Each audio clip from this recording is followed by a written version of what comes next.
Kurdistan is a cultural region, not a country, but it's part of multiple countries in the Middle East spanning roughly the southeastern portion of Turkey, northern Iraq, the northwestern portion of Iran, and northern Syria. Some definitions also include part of the Southern Caucasus Mountains, which contains chunks of Armenia, Georgia, and Azerbaijan. So this is a sprawling region that straddles multiple nations, and it's defined by the presence of the Kurdish people, the Kurds, who live all over the world but whose culture is concentrated in this area where it originally developed and where, over the generations, there have periodically been very short-lived Kurdish nations of various shapes, sizes, and compositions. The original dynasties from which the Kurds claim their origin were Egyptian, and they governed part of northeastern Africa and what is today Saudi Arabia, Yemen, Israel, Lebanon, Syria, and Jordan.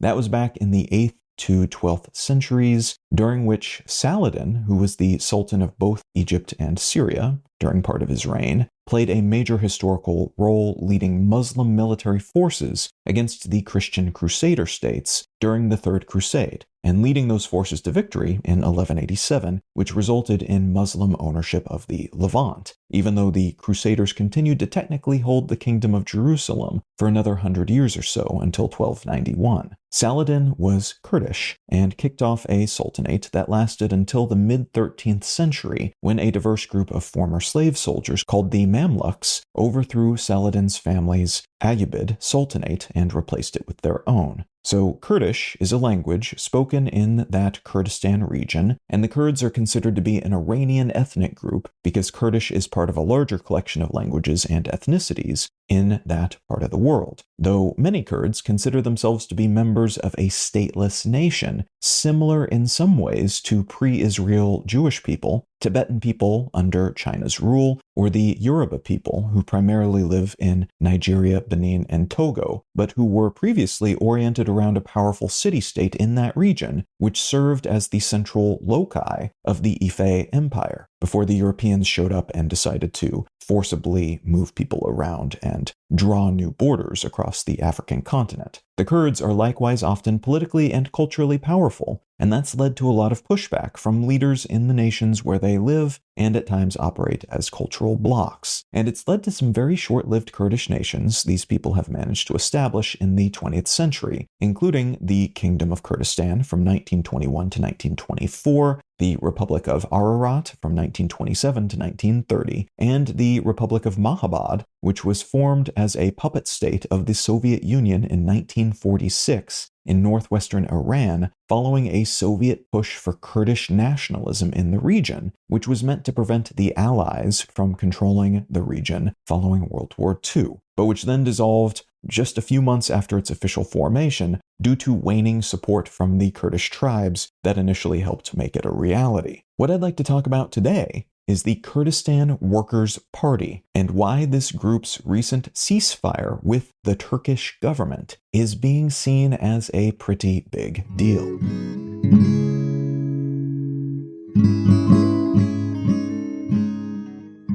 You're listening to Let's Know Things. I'm Colin Wright. I'm able to keep this show ad-free because of support from listeners like you. If you're finding value in what I'm doing here, consider becoming a paid supporter for the cost of a cup of coffee each month at letsknowthings.com. And as a thank you for your helping me keep this show solvent, you'll receive an additional bonus More Things episode each month. All right, let's get back to the show. The Kurdistan Workers' Party, depending on who you ask, is a political organization or a terrorist organization. It was formed in Turkey in late 1978, and its original founding goal was to create an independent Kurdish state, a modern Kurdistan, in what is today a relatively small part of Turkey. But in the 1990s, it shifted its stated goals to instead just get more rights for Kurds living in Turkey, including more autonomy, but also just equal rights, as Kurdish people in many nations, including Turkey, have a long history of being discriminated against, in part because of their cultural distinctiveness, including their language, manner of dress, and cultural practices, and in part because, like many tight-knit ethnic groups, they often operate as a bloc, which in the age of democracy also means they often vote as a bloc, which can feel like a threat to other folks in areas with large Kurdish populations. When I say Kurdish people in Turkey have long been discriminated against, that includes things like telling them they can no longer speak Kurdish and denying their ethnic group even exists, but it also includes massacres conducted by the government against Kurdish people, at times tens of thousands of Kurds slaughtered by the Turkish army. There was also an official ban on the words Kurds, Kurdistan, and Kurdish by the Turkish government in the 1980s, and Kurdish villages were destroyed. Food headed to these villages was embargoed by the government, and there was a long-time ban on the use of the Kurdish language in public life, and people who used it were arrested. As is often the case in such circumstances, the folks who support the Kurdish Workers' Party, which is often shorthanded as the PKK, will tell you that this group just pushes back against an oppressive regime, and they do what they have to force the government to backtrack on their anti-Kurdish laws and abuses, which have been pretty widespread and violent. The PKK, in turn, has been criticized for doing all kinds of terrorism, including using child soldiers, conducting suicide bombings, massacring civilians, engaging in drug trafficking to fund their cause, and executing people on camera as a means of sowing terror. Pretty horrible stuff on both sides, if you look at this objectively then. And both sides have historically justified their horrible actions by pointing at the horrible things the other side has done to them and theirs. And that is the context for a recent announcement by the leader of the PKK that this group will be disarming, and very literally so, including a symbolic burning of their weapons in a city in northern Iraq, which was shared online in May of this year. And he announced that they would be shifting their efforts from that of violent militarism and revolution to that of political dialogue, and attempting to change the Turkish government from the inside within established structures. Turkish President Erdogan, for his part, has seemed happy to oblige these efforts and gestures, fulfilling his role in this process by receiving delegates from the Turkish pro-Kurd party, the DEM Party, DEM Party, and smilingly shaking that delegate's hand on camera,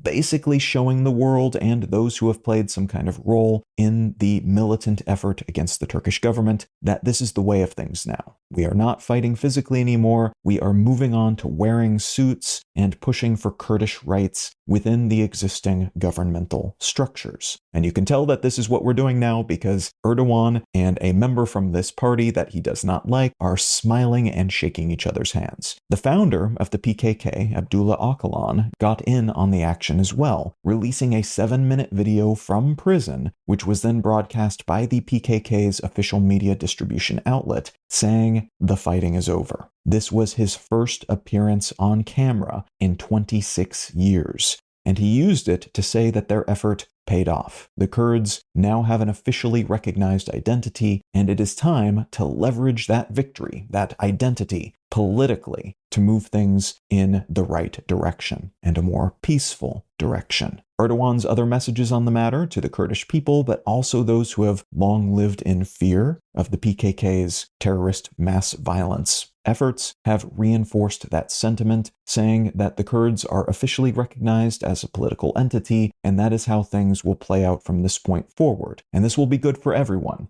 And both sides are saying that over and over again because child soldiers and suicide bombings and massacres conducted by both sides are really, really not good for anyone and have been a real drain on absolutely everyone involved in this conflict. By all indications, this has been a very carefully orchestrated dance by those on both sides of this conflict, which again has been going since 1978 and really picked up the pace and became continuous and ultra-violent in the 1980s. There was an attempted peace process back in the 20-teens, but the effort, which included a temporary truce between 2013 and 2015, failed. Following the murder of 2 Turkish police officers, the PKK initially claiming responsibility for that killing, but then later denying that they had any involvement. Whatever the truth of that might be, that led to an uptick in military actions by both groups against the other, and the truce soon collapsed.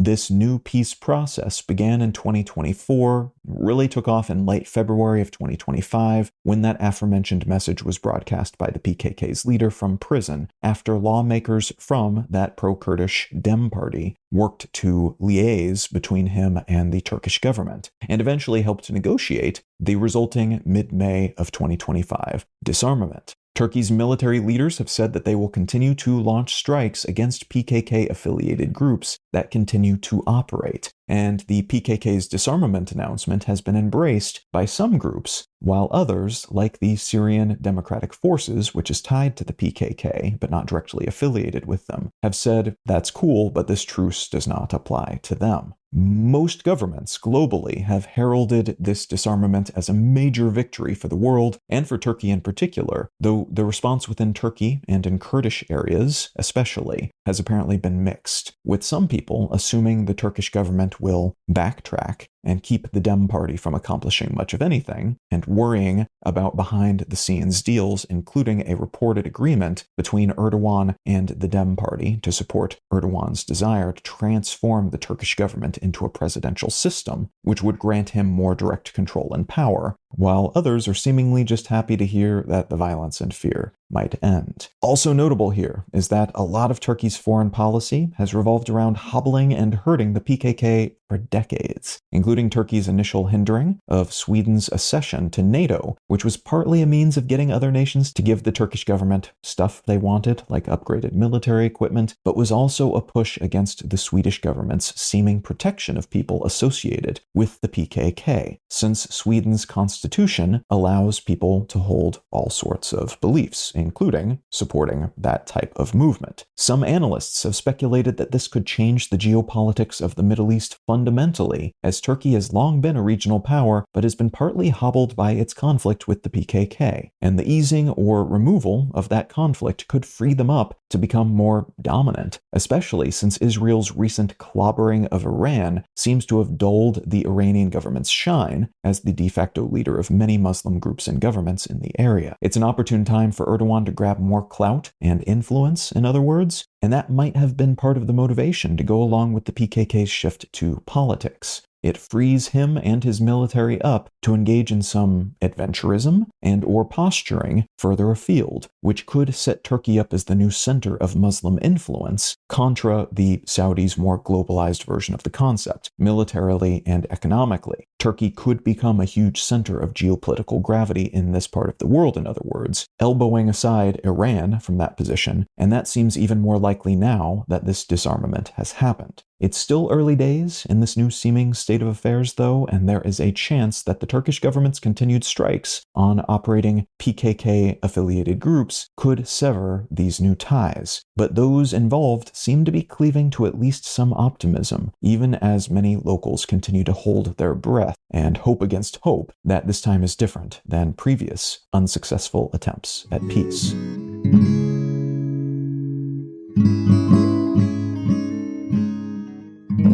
The book I'd like to recommend today is called A Century of Tomorrows: How Imagining the Future Shapes the Present by Glenn Adamson. I'm going to read you the summary provided by the publisher on this book, as I think it does a pretty good job of explaining what it is. Quote, "For millennia, predicting the future was the province of priests and prophets, the realm of astrologers and seers. Then, in the 20th century, futurologists emerged, claiming that data and design could make planning into a rational certainty. Over time, many of these technologists and trend forecasters amassed power as public intellectuals, even as their predictions proved less than reliable. Now, amid political and ecological crises of our own making, we drown in a cacophony of potential futures, including, possibly, no future at all. A Century of Tomorrows offers an illuminating account of how the world was transformed by the science, or is it, of future casting?" End quote. Now, if any of that sounds interesting to you, consider picking up a copy of A Century of Tomorrows by Glenn Adamson.